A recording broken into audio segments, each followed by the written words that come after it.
Salut, c'est Florian, bienvenue dans cette nouvelle vidéo. Dans cette vidéo, je vais te parler du meilleur ETF pour PEA à acheter en 2022, à acheter le 13 décembre 2022 plus précisément.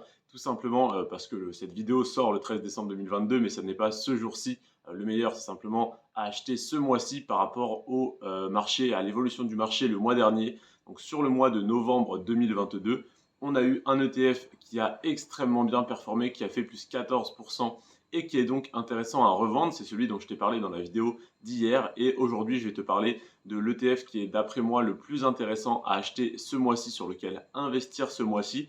C'est tout simplement le Lyxor Nasdaq 100. C'est un ETF de l'émetteur Lyxor sur l'indice américain Nasdaq 100, à savoir les 100 plus grosses capitalisations américaines dans le secteur de la technologie. Donc les GAFAM, Google, Amazon, Facebook, Microsoft, etc., etc. On a donc le Nasdaq 100 qui a fait moins 2%, le Lyxor Nasdaq 100, donc l'ETF de Lyxor sur le Nasdaq 100 qui a fait moins 2% ce mois-ci. Et tu vas me dire, bon écoute, moins 2%, c'est pas une énorme baisse, c'est peut-être pas le meilleur moment pour investir dessus. En effet, c'est pas une énorme baisse, simplement ce que je te recommande, en tout cas la stratégie que j'ai appliquée quand j'investissais personnellement sur des ETF, c'était de faire une rotation de mon portefeuille au gré des marchés et à l'inverse de ce que tout le monde fait. Je vais m'expliquer. Quand un ETF, quand une action monte, tout le monde veut en acheter parce que ça y est, cette action est géniale, elle vient de faire plus 20%, je vais l'acheter comme ça, elle va refaire plus 20%. C'est pas comme ça que ça marche. Le marché disons, comment ça s'appelle? Le marché connaît une rotation, le marché est, j'ai plus le mot. En tout cas, le marché connaît une rotation sectorielle. Le marché est cyclique. Voilà, c'est ça. Le marché est cyclique et donc on est dans un cycle qui se reproduit éternellement à l'infini. Et donc, quand je te parle d'un ETF, par exemple aujourd'hui, je te parle du Lyxor Nasdaq 100 qui est le meilleur à acheter d'après moi ce mois-ci. Je suis convaincu que le mois prochain, dans 2 mois ou dans 3 mois, je t'en reparlerai, mais pas pour te dire de l'acheter, mais pour te dire de le revendre. Alors, pourquoi le revendre dans 3 mois si je te dis de l'acheter aujourd'hui? Tout simplement parce que là, s'il baisse, il baisse momentanément, parce que sur le long terme, ça reste un gros indice composé de très grosses entreprises, très solides et très intéressantes, très saines financièrement, etc., etc. C'est-à-dire de superbes valeurs à détenir pour la plupart. Et donc, forcément, si aujourd'hui il baisse alors qu'il est composé de très bonnes entreprises, il va finir par remonter.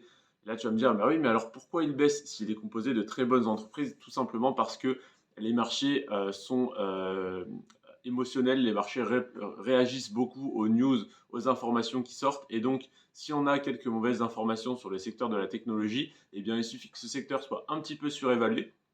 C'est-à-dire que, admettons qu'une entreprise devrait être évaluée à 20 fois ses bénéfices, c'est-à-dire avoir un PER de 20. Si l'entreprise, au moment où il y a une mauvaise nouvelle sur celle-ci, a un PER de 35, donc qu'elle est extrêmement surévaluée, le marché va surréagir et la faire plonger très rapidement. C'est comme ça qu'on a des fois des actions qui perdent 20, 30, 40, 50% dans la journée ou dans la semaine suite à une mauvaise nouvelle.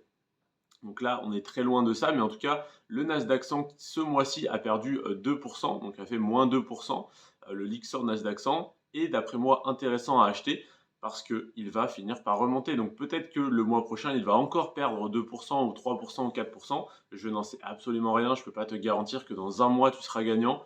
Simplement, je peux te garantir que si tu l'achètes aujourd'hui, c'est très probable que dans l'année à venir, l'ETF remonte suffisamment pour que ça soit intéressant pour toi de le revendre. Mais ça, je ne peux pas te garantir à 100%. Je te dis juste qu'il y a une très forte probabilité pour qu'il finisse par remonter au cours de l'année 2023. Et si ça n'est pas le cas, tu peux te renseigner sur les horizons de placement et tu vas voir que si tu investis sur 5 ans, sur 10 ans, sur 20 ans, et bien au bout d'un moment, je crois que c'est à partir de 20 ans, tu n'as plus aucune chance de perdre, en tout cas par le passé, sur les dernières centaines d'années pendant lesquelles le marché boursier a existé. Tu n'as eu dans aucun cas, même si tu avais investi au pire moment, au plus haut, tu n'aurais jamais été perdant pendant plus de 20 ans avant de gagner de l'argent sur ton capital. Donc, si tu investis aujourd'hui, il y a de très fortes chances que dans un mois, 2 mois, 3 mois, cet ETF remonte. Mais si ça n'est pas le cas, tu n'as qu'à le détenir plus longtemps et tu finiras par repasser dans le vert un jour ou l'autre. C'est une certitude. Donc, moins 2% ce mois-ci. Et la preuve que sur le long terme, cet ETF est intéressant, sinon je ne t'en parlerai pas, c'est que sur les 10 dernières années, il a fait plus 329%. Donc plus 329%, ça veut dire que si tu l'avais acheté il y a 10 ans, en décembre 2012, si tu l'avais acheté le 13 décembre 2012, aujourd'hui tu le revendrais le 13 décembre 2022. Si tu avais investi 100 euros dessus, tu revendrais aujourd'hui pour 429 euros. Soit tes 100 euros investis plus les 329% de croissance. Voilà pour cette vidéo, je vais simplement te donner le nom, le ticker de cet ETF si tu souhaites investir dessus ou si tu souhaites le revendre. Je ne te conseille pas de le revendre ce mois-ci, je te conseille plutôt d'investir dessus, même si je ne suis pas conseiller financier, que cette vidéo n'est pas un conseil en investissement, etc., etc. Le ticker de cet ETF, si tu veux même l'ajouter à ta watchlist peut-être, c'est FR00 87 11 10. FR00 87 10. Voilà donc pour cette vidéo. Je te remercie en tout cas d'être resté jusqu'à la fin de celle-ci. N'hésite pas à me donner ton avis en commentaire sur cet ETF. C'était Florian. Sur ce, prends soin de toi et de tes finances. Ciao.